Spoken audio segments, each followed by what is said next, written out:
Everyone, what's Bitten here at the Battle Report. So we finally are in Game 1 of the U.S. Masters 2015, and it is a Bretonnian Civil War, Bretonnia versus Bretonnia. This is against a guy named Q Bond from out on the West Coast. I think it's California, not sure exactly. Um, and we both knew each other's lists as of a day or two before the tournament, so not a whole lot of time, but we, just like everybody else, we kind of knew what we'd be facing. And going into this game, I'm thinking my list just beats his list. It's just, I think, better in every regard, and I think he would agree. It was just a bad matchup for him. But that's why you play the game and roll the dice to see how it turns out. So let's see. Starting in the far right corner, he's got a trebuchet. Then he's got his lord. I thought that was a very interesting build because I don't know anybody that uses Virtue of the Ideal. Any Bretonnian units within 6 inches are -1 leadership because of it. But what it does is it boosts your stats just a little bit. +1 initiative, +2 weapon skill, +1 attack. And normally I've looked at that and I'm like, it's just not worth the price you pay. But when you compare, a Brett General against a Brett General, it's kind of a big deal. It makes him almost have the stats of a Chaos Lord. I mean, not quite, but anyway. So Enchanted Shield, Dragon Bane, Gauntlet of the Duel, so you can't refuse challenges, and Ogre Blade. So this dude is Strength 7, and that's nice. Unit of Fast Cav with a banner, a unit of Knights with a Damsel level 1 Beasts, and she's got the Silver Mirror, so he's got basically 2 Dispel Scrolls. This one deals with Strength 6 hit. A unit of, I believe, 15 Archers, full command, 6 Peg Knights. I've never seen a unit played with quite that size. I think he does it so he can get a Lookout Sir. Bretonnians always have to have a champion. It's a free upgrade, so you have to have 6 if you want to have 5 rank and file models. So they're designed to give a Lookout Sir to the Prophetess. There's another unit of, and there's this Prophetess, level 4 Heavens. She's got the Frog Scroll. This was everywhere at the tournament. I don't know, it's a West Coast thing. I don't know why, but it's funny. Throughout the tournament, whenever anybody used the Frog Scroll and it worked, and somebody got turned into a frog, the player would just scream at the top of his lungs, "Frog!" And then you would hear 30 other people in the room go, "Frog!" It was funny or annoying based on how your game was going. Anyway, and he gave her the Talisman of Preservation. So she's got a 4 board. There's another unit of Archers.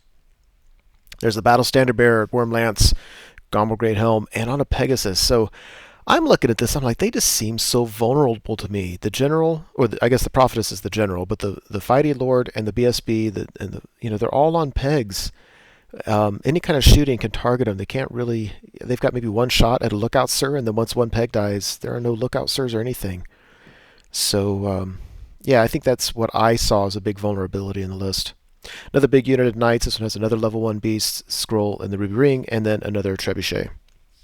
So facing him in the corner, I figured there were 2 ways to approach this. Either I bunch up in one corner and just try to pick him off one unit at a time. And I saw him play a couple games the day prior to this. I kind of saw that he liked to spread his stuff out, and I think there's reasons why he does it. But anyway, one thought would be bunch up and if I'm in one corner, whoever's in the opposite corner is going to take him several turns to get there.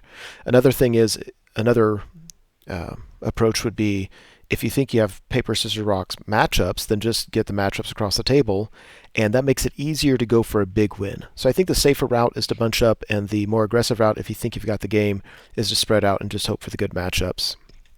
I went for the latter route because, again, I just really kind of like my odds here. But I've got a unit of 5 Peg Knights on the left, some Archers. Then I've got the Banner of Swiftness with a Paladin of +D6 in the first turn they charge, and I put him here after he put his Peg Knights down, because my thinking is if he Vanguards up at all, he's going to be within a decent charge range, and his Peg Knights beat my Peg Knights one-on-one, so I can't just be too aggressive with mine. And other than that, it's just they're so mobile that they cause a problem. So I would love to just get a lucky first turn charge off those bad boys. I've got another regular unit of Knights with my Battle Standard Bearer. Then here on the right is my second Trebuchet. This is my Knights Errant. I've been putting my Prophetess with them so that if she blows up, she's killing less important Knights. They turn into almost just a character protection unit that can engage in combat. They have Paladin with the Ruby Ring in there, and then another unit of Peg Knights. So Vanguards look like this. Look where he put his Peg Knights. So he knew what my unit could do. He knew I was 24 inches away, and he was just willing to risk it. And my thinking was, if I get the chance to go first, I'm going to take it because it's a low risk, high reward thing. Movement 9 needs I need a 15 to charge that unit, and I get 3 Swift Stride, which should give me a 9, and then plus D6, which should give me 3.5. So I'm at 12.5. So I do need to roll above average. But if I get it, I will easily crush the Peg Knights and either capture them or push them off the board and overrun into his level 4. So it's game breaking. So I was very happy to see that Vanguard move. And over here on the right, I have my yeah. Anyway, so it looks like that.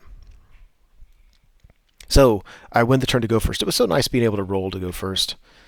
So I win it, and I try for the charge, and yeah, it fails. I mean, it was likely to fail, but again, I didn't feel that it was a big deal. Really, I don't remember if I was doing this or not, but what I should be doing when I fail it is just make sure that I'm positioned such that he can't fly behind my lines.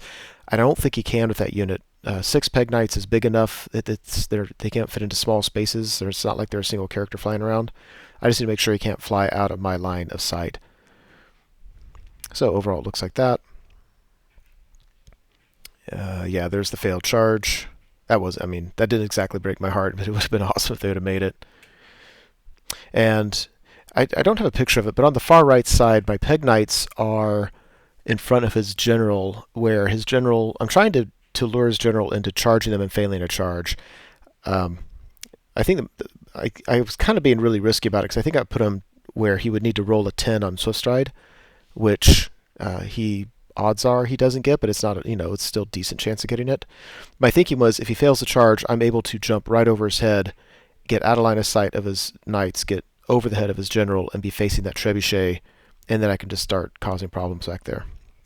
Anyway, so trebuchet targets his level 4, hits her, she passes a lookout sir roll, and it kills a Peg Knight. My archers kill another Peg Knight, and he's down to 4 in that unit. So we go to bottom of turn 1. Yeah, so overall it looks like that. Yeah, his general made the charge. I'm like, okay, darn it. Yeah. So one big mistake I made is what I should have done is the knight unit that is now with my... no, I take that back. So I have this set up so that if he charges and breaks him, he will be vulnerable to a counter charge by my knight errant unit. And I think, if they charge him, it's not a foregone conclusion, but I have a lot of static combat res. I might be able to beat him. So I was hoping he would miss this charge, but having made it, I hope that he breaks the unit and my knights get away. So that's what we're hoping for there. This really surprised me. Flew his BSB right in front of my Peg Knights and just said, whatever. I thought it was a very bold move, very, very smart move, and I took the bait and I charged with my Peg Knights, which I think was a mistake because I don't have any command besides the champions, so we get in a challenge. I don't do any wounds to him. Let's say he doesn't do any to me. He's got a banner, I've got a charge, and it's a push, and then he countercharges with his knights. It's not that hard to see, and I just couldn't pass it up. So, yeah. But it just pushes his BSB right up there. Really, what I should have done is left him alone and just thrown trebuchet rocks on top of his head. Shooting between trebuchets and archers kills some knights. And we go to turn 2. So, yeah, I charge his BSB with my Peg Knights on the left, and then I turn the unit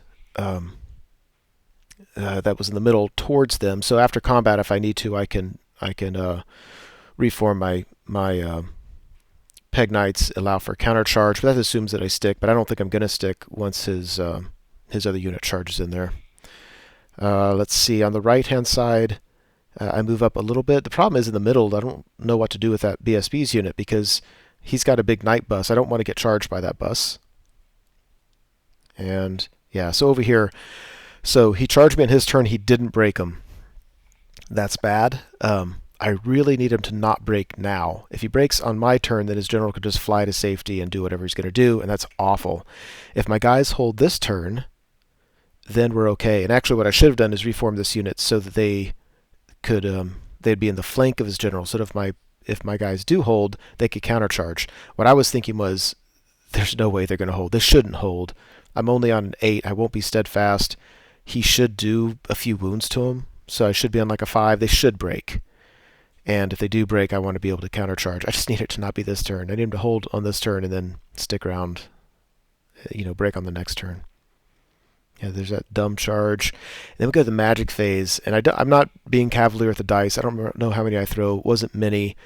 I think I like 3 dice, maybe 4 dice, something, and I miscast and get a dimensional cascade, and I get sucked down into the void with half this unit. So I lose 5 knights, and I lose my magic. And that, my friends, is rough. It's rough from a points perspective, and it's rough that we're only on turn 2, and my opponent now has magic ascendance for the rest of the game. Ugh. So a trebuchet lands on her head. So I'm like, okay, I lost my mage, but if he can lose his mage, then we're back to being even, kinda. He still has a couple level 1s. So I hit her. I wound her. She fails her 5 up ward save, and I roll 2 wounds. Like, no, darn it. Ugh. And then, dang it, the Peg Knights broke. Like I said, the Peg Knights should have broken. And they got caught, which doesn't really matter, because if he had not got caught, his general still could have pursued him and pushed him off the board, but at least that would have cost his general a charge. Now, instead, he can just fly his general wherever he wants. That's just... Oh, my right flank. I totally screwed up the left flank, and then I took a chance on the right flank and screwed up. And I'm thinking, I went into this game too confident in my list being better than his, being a good matchup against his list, and I am just throwing this game away. Not playing well. Yeah, I charge in. I don't know if I do a wound or not. It doesn't matter. He sticks, and now I'm set up for the counter charge. So you get accused turn 2. He counter charges on the left. Everybody else is, as you can see him. Yeah, I mean, that's just an auto break for me. Here on the right, yeah, he flies his general right behind my lines. I'm not too worried about that. I'm not worried about him charging my knight unit. I can fly my general out of the way. I kind of like what he did with his fast cav. His fast cav, I think he should have put up to charge my trebuchet next turn. And of course, he's hiding his level 4 behind that hill. And at 2 wounds, just 1 wound left, I can't hit her with a rock because it'll auto scatter. And unless I roll a direct hit with a 2, that will still score a direct hit, but anything else scatters off, so it's just, too low percentage.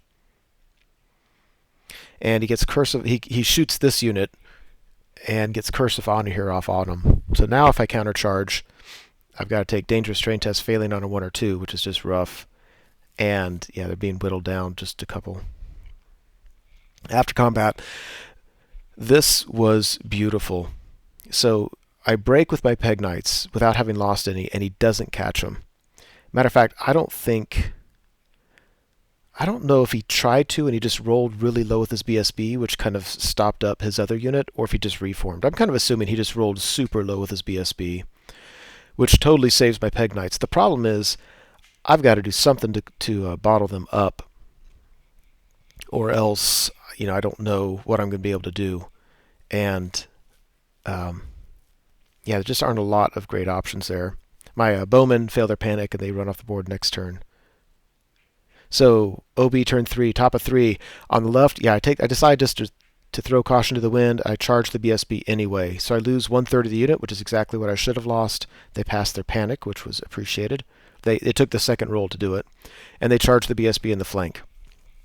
I really need to not break or kill that BSB. He only has 1 wound left. I'm certainly going to get a challenge with him. I'm not likely to, and I need him not to break. I need him to sit on the charge and then die or break next turn. Because if he breaks and I pursue him, there's a real good chance that I'm going to get countercharged by his Knight bus. And if I don't, they're going to charge the Peg Knights anyway. What I need this to do is hold things up so that my Peg Knights can fly to safety, and then beat him on my turn so I can reform. Beat him on his turn so I can reform and then get the heck out of that Knight unit's way. Now let's see what else is going on. If you look bottom right, my general's flown behind his general. Looks like that. I've got my Ruby Ring Paladin on the right, dancing around, trying to cast Ruby Ring on that unit, but my opponent's stopping it a lot. And I use my Knights Errant to scare his level 4 from behind the hill. I want her to get out to where I can throw rocks at her head. Yeah, there's that. Oh, yeah. Let's go back up one. So that's after combat. So I actually did a wound. So I had what? I had a charge and a flank and a rank, and we both have a banner. So I won by 3. He's on a 5 rerollable, and I'm just praying that he makes it, and he did. Thank goodness. All right, so I can't complain too much about that. And he couldn't reform, which helps me break him on next turn. So that's as good as I could hope for. We go to the bottom of turn 3. I don't know if you feel the nervousness that I was feeling at this point of the game. This is not the best playing I've done and not the best luck that I've received, but so far it's at least exciting. So he takes his general and flies me to the flank of my knight unit. I don't mind that one bit. I'm going to sacrifice my champion turn 1. I'll be steadfast 8, maybe even 9 rerollable. After that, it gets a little bit dicey because at strength 7, he just does a lot of wounds. I can get a challenge with my BSB. He's got a 1-up rerollable, but at strength 7, that means he has a 5-up rerollable. He'll be a 5-up, 5-up, 5-up against 5 attacks, hitting on 3s, wounded on 2s. So if I'm lucky, I survive 1 round of combat. I'm certainly not going to survive 2 rounds. And over here on the right, he does fly his level 4 to where one trebuchet can see her. This one right here might be too close. I just don't remember. Anyway, looks like that. And after combat, yeah, he kills the champion. I think I won combat actually. He had what, a charge, a flank, and I think he had, let's say, a couple wounds. Well, it doesn't matter. Even if he won combat, either way, we stuck, and I was able to reform. Now I can charge him with my general. So I'll have a charge, a flank, a rank, and 2 banners. I'm starting off with 5. So the question is, do I get in a challenge with my general? I'll go first, but my odds of getting heroic killing blow aren't necessarily great. I have 4 attacks, no rerolls, and then I need to roll a 6, and then he just needs to not roll a 6. So if I get a 6, it's pretty good odds. Or do I accept with my BSB, who has a better chance of shrugging off wounds, slightly better chance, and just try to win through combat res. And over here, yeah, this was not good. This is when I needed to break him. If I could have broken him, then I pursue on his turn, and then I get out of his line of sight, and all's good. Him holding up, now I have to hope not to break him next turn, which is kind of funny. All right, so we go to top of turn 4. Now, this has been kind of a slow game so far. I think both of us recognize we're probably only going to go 5 turns. So let's see. On the right, you see my general charge the flank of his general. I don't know at this point if I'm going to get a challenge with my general or with my BSB. It's just a tough decision. I think the BSB is only slightly more survivable because he'll have a 5-up rerollable instead of a 6-up rerollable, but my general has 1 more wound. But I really don't want to lose my general because he's how I get the charge in the flank. So I'm leaning towards my BSB there. Yeah, there's that. And over here, I take my... It's so funny. In my mind, it was like, aren't I clever? I just marched around the side of this unit, and now I can charge his trebuchet. It for some reason never occurred to me that all he has to do is do a swift reform and then shuffle over. Yeah. And over here, yeah, I don't know how I've taken a wound. I've taken a wound somehow from this dude, and then I think a magic spell from his level 4. Not sure, but anyway, he's again trying to cast Ruby Ring on the fast calf. That's not the hugest. It's the only spell I have, so I roll my magic phase, I throw 6 dice at that spell, and with that, I still can't get those guys.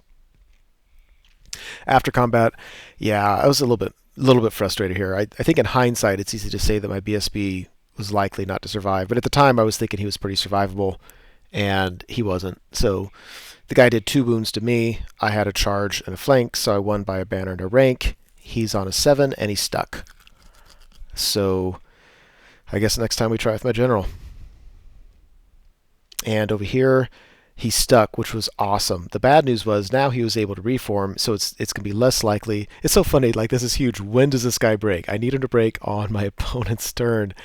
So now I won't have a flank. So he'll have a banner, I'll have a banner. I'm starting off with a rank, and then I guess if he does 1 wound, I'll have a musician. So, yeah.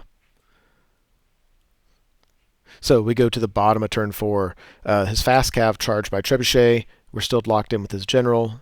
His Peg Knights charge the rear of my Knight unit. So if they do a good enough job, I won't be steadfast. But they've got to do 4 wounds. I don't think they're going to do quite that many. So he's almost certainly going to win, and I'm going to be steadfast. Let's see, without a reroll. So that's a little bit scary on the left. Yeah. And then you can just tell he gives up this other Knight unit. That unit's just been sitting there for a couple turns. He's finally just going to go try to pick up the trebuchet. And over here, yeah, just kind of does a reform and scoots over, so now I can't charge behind him. Yeah, so now, let's see, I need to take a swift reform on a 7, and if I can do that, I can march out of his line of sight. If I fail that, I've just lost this unit. And there's that. You think that's an auto win for the fast cav, but the truth is that Bretonnians suck so bad, even then it may not be. And with magic, he kills my paladin. He's got 1 wound left. I want you to appreciate that I'm doing everything I can to get that wound off of that level 4, and just nothing is going through. After combat, yeah, we get the challenge. I don't kill him, but he does 1 wound. He only does 1 wound to me. I have a flank, a banner, and a rank, and this time he breaks, and we run down the general. So now the points swing back a little bit in my favor. And over here, yeah, we get the last wound off the BSB. His Peg Knights fly in and only do 1 wound, which was nice. And it looks like he only has 3 guys left. I must have done some wounds back, I don't know. But anyway, whether I won or lost, we stuck around. His BSB's dead, we stuck around, and I'm able to reform. So that is huge. And it's huge, too, that he turned his other Knight unit to go after my trebuchet, because if they were still positioned such that they could countercharge, I would really be sunk. But how was he to know that I was finally going to get past a 1-up rerollable armor save? We go to the top of turn 5. This is the last turn. Yeah, there's nothing really to do. I mean, I charge the Peg Knights on the left into his Peg Knights. I'm thinking I have a banner and I'll have a charge. I'm winning by 2, and they'll have a better likelihood of wounding him because of the lances. We should be able to break that unit, and that's a lot of points. 6 Peg Knights is nothing to sneeze at. So that's looking promising on the left. He's going to get... Oh, if you look on the bottom right, he charged my trebuchet and did 1 wound, and I did 1 wound back. My trebuchet stuck. I thought was kind of funny. Over here we pass the swift reform and just get out of harm's way. There's only 1 turn left, so there's nothing he can't... It doesn't matter what he does over there. Yeah, there's the charge. I'm very optimistic about that. And we're going to have to fight this one still. Yeah, I mean, he's likely just to kill him outright. And then after combat, yeah, it's kind of a fail. I don't think I did any wounds to him. I won by a charge and a banner, and he stuck. Even a charge and a banner, he was on a 6.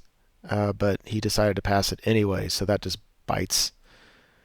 We go to the bottom, turn 5, last turn of the game. He charges the trebuchet. He's going to get those points. Look at the bottom right. He wasn't able to get my trebuchet on his turn, on my turn, so he's going to try the 3rd round of combat to see if he can get that trebuchet. And other than that, there's really nothing going on. Yeah, those are easy points for him. And yeah, he's still... I think he didn't do any wounds. He lost another guy there. Easily gets the trebuchet. And if you look at the top right, and his Peg Knights stuck. He lost another one. I did a couple wounds in there. The guy was rolling. He needed like 5s and 6s to stay without a reroll, and he was just rolling 5s and 6s, just sticking around. So, oh my gosh, I aged 10 years in that game. What a fun game. I don't think I just didn't play it well. I'm okay with the strategy of spreading out across the table if I feel like I have the better matchups, but the thing on the right where I was trying to bait his general and he easily got the charge, it was just kind of messed up there, and charging his BSB was just a dumb mistake. My level 4 blowing up certainly didn't help matters. And so the game ended at a 10-10 draw, and by that point I think I was happy that that's all it was. So, and then as a after action report, oh wait, did I get the charge there? Heck, I don't know. I think at some point I got the turns best up and he was able to charge.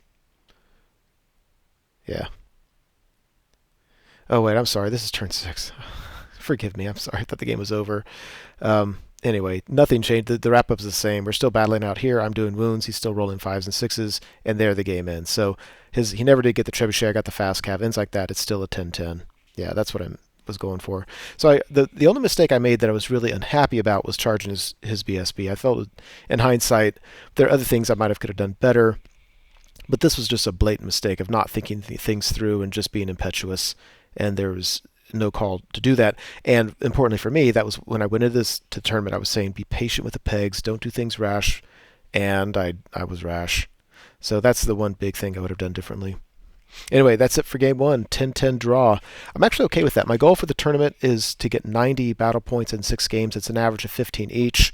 10 is certainly under that average, but I have lots of time to make it up, and I'm hopeful I might be able to do it.